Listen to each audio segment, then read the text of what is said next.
Tevin Farmer and Zepeda. And Zepeda. Yeah. What'd you think about that one? Zepeda a little bit more decisive, right? Yeah. No. Well, he won a majority decision. He didn't win unanimous, so it was a competitive fight.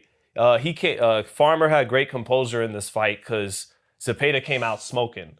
He knew what he was in front of more this time, and immediately was on the gas and did it behind the jab, body, head. He was just coming. And Farmer just had great composure as a veteran, waited it out. Then in the third and fourth round, he started finding his uppercut, and that's what got him into the flow. Yeah. But Zepeda just out-hustled him. I mean, he backing him up all night. Yeah, and I at first, my reaction before I got to watch the fight was like, man, Zepeda, Like, you can't get rid of Farmer, who's in his 30s and coming up from 30. But then I watched the fight, and they were two good fighters executing at a good level. It was a good fight. It was an entertaining fight. And Zepeda, this is the perfect preparation for Shakur. He's the WBC interim champ, so that means he's up to fight Shakur next.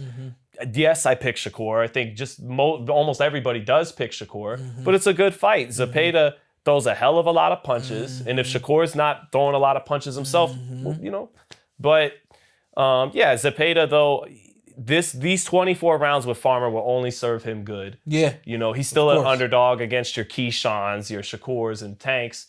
But he's and this is what you're supposed to do with him. Yeah. If you know that there's a fight with Shakur Stevenson in the future, you get him in the ring with a southpaw or two, and you happen to be able to get him in the ring with the same southpaw twice.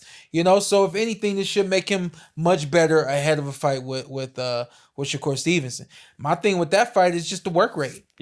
Especially with the hands that we've seen coming from or the hand trouble that we've seen coming from Shakur. Are you able to maintain that health in your hands to be able to counterpunch? We know he's not going to go fire, toe to toe with Zepeda, but should be able to step around, pop shot, step around, 1-2, change directions, and keep the kid running after him all night. But from the other side of that, Zepeda's gotten the great experience that's needed ahead of a fight with Shakur Stevenson. Yeah, so it's a good fight. Actually, if Shakur is really letting his hands go and gets comfortable in that fight, he could stop Zepeda.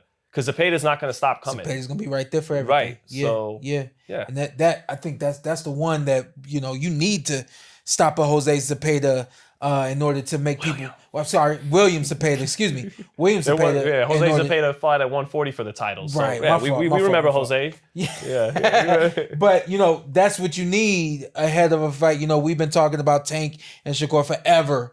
Even with people now saying, possibly Shakur and Keishan might fight. Well, who's got that one? Well, Shakur ain't got no power.